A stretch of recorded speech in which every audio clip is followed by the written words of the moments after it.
हिरण्यवर्णां हरिणीं सुवर्णरजतस्रजां चन्द्रां हिरण्मयीं लक्ष्मीं जातवेदो महावः ताम आवह जातवेदो लक्ष्मीमनपगामिनीं यस्यां हिरण्यं विन्देयं गामश्वं पुरुषानहम् अश्वपूर्वां रथमध्यां हस्तिनादप्रबोधिनीं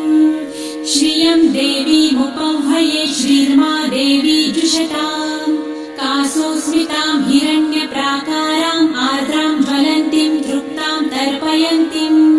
पद्मे स्थितां पद्मवर्णां तामिहोपह्वये श्रियं चन्द्रां प्रभासां यशसा ज्वलन्तीं श्रियं लोके देवजुष्टामुदारां तां पद्मिनीं शरणमहं प्रपद्ये लक्ष्मीर्मे नश्यतां त्वां वृणे आदित्यवर्णे